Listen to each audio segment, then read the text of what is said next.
अब देखिए, एक बार नेहरू जी ने एक चिट्ठी लिखी थी और ये चिट्ठी मुख्यमंत्रियों को लिखी थी। मैं उसका अनुवाद पढ़ रहा हूं। उन्होंने लिखा था, ये देश के प्रधानमंत्री पंडित नेहरू जी द्वारा उस समय के देश के मुख्यमंत्रियों को लिखी गई चिट्ठी है, ऑन रिकॉर्ड है। मैं अनुवाद पढ़ता हूं। मैं किसी भी आरक्षण को पसंद नहीं करता और खासकर नौकरी में आरक्षण तो कतई नहीं।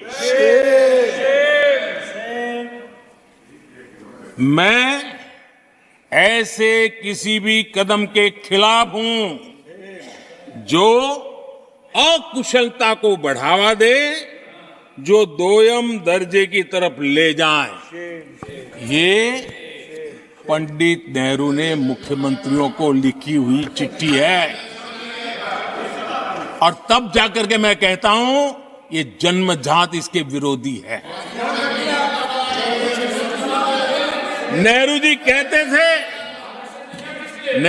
कहते थे अगर एससी, एसटी, ओबीसी को नौकरियों में आरक्षण मिला तो सरकारी काम का स्तर गिर जाएगा।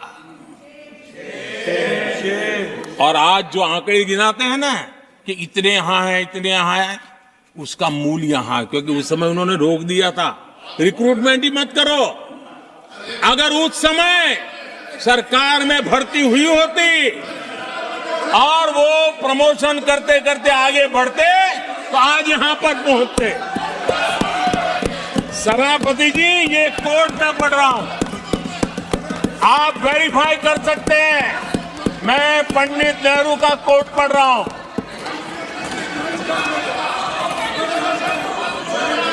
प्लीज।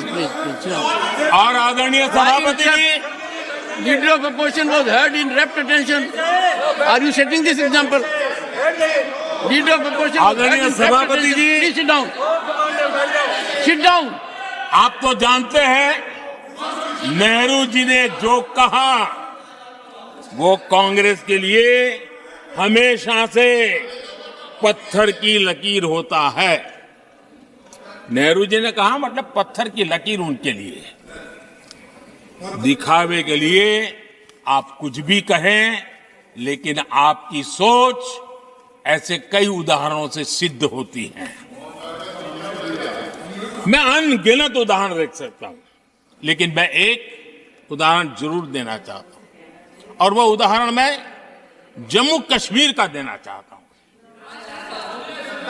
कांग्रेस ने जम्मू कश्मीर के एससी, एसटी, ओबीसी को 7 दशकों तक उनके अधिकारों से वंचित रखा।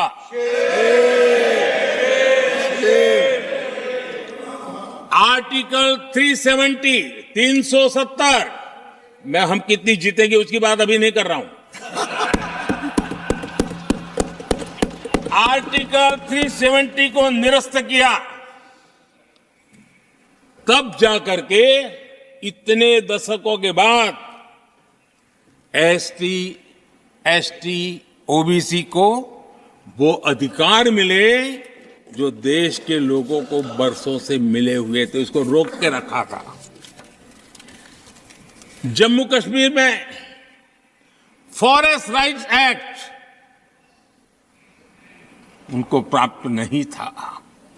जम्मू कश्मीर में प्रिवेंशन ऑफ एट्रोसिटी एक्ट नहीं था। ये हमने 370 हटाकर ये अधिकार उनको दिए।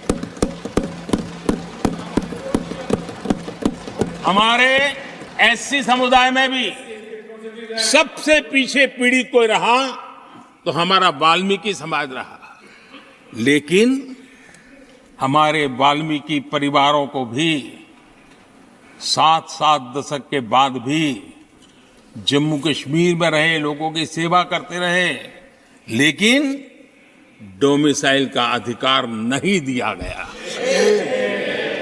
ये है। और मैं आज देश को भी अवगत करना चाहता हूं कि स्थानीय निकायों में, लोकल सेल्फ गवर्नमेंट्स में ओबीसी के आरक्षण का विधेयक भी कल 6 फरवरी को लोकसभा में भी पारित होगा।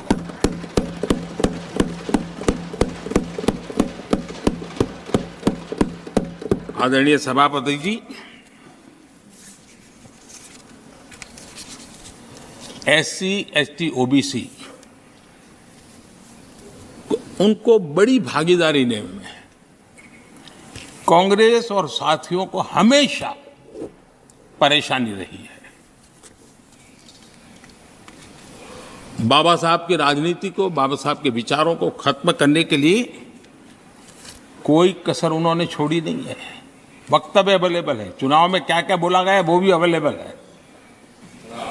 इसको भारत रत्न भी देने की तैयारी नहीं थी, वो भी भाजपा के समर्थन से और सरकार बनी, तब बाबा साहब को भारत रत्न।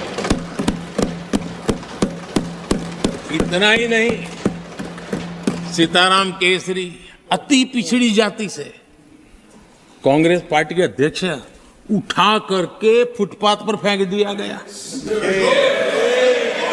ओबीसी, वो वीडियो अवेलेबल है, वो देश ने देखा सीताराम केसरी के साथ क्या हुआ। और आदरणीय सभापति जी, इनके एक मार्गदर्शक अमेरिका में बैठे हैं। सभापति जी, इनके एक मार्गदर्शक अमेरिका में बैठे हैं। Sir, only the address will go on record. जो Only address, no. पिछले चुनाव में हुआ तो हुआ के लिए फेमस हो गए थे और कांग्रेस इस परिवार के काफी करीबी है। उन्होंने अभी संविधान निर्माता बाबा साहब आम्बेडकर के उनके योगदान को छोटा करने का भरपूर प्रयास किया।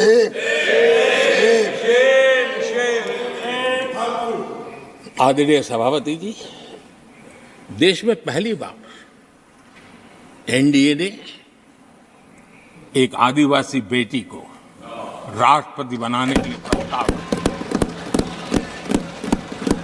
उनको उम्मीदवार बनाया। आपका हमसे वैचारिक विरोध हो वो एक बात है, अगर हमसे वैचारिक विरोध होता, आपने सामने कैंडिडेट खड़ा किया होता, मैं समझ सकता था, लेकिन वैचारिक विरोध नहीं था। क्यों? क्योंकि हमारे यहां से गया हुआ व्यक्ति आपने उम्मीदवार बनाया, इसलिए वैचारिक विरोध नहीं था। आपका विरोध एक आदिवासी बेटी के लिए था और इसलिए आपने, और ये जब सांगमा जी चुनाव लड़ रहे, वो भी एक आदिवासी नॉर्थ ईस्ट, उनके साथ भी यही किया गया था।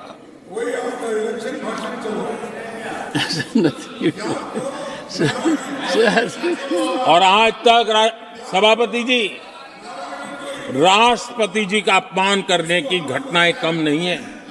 पहली बार इस देश में हुआ है।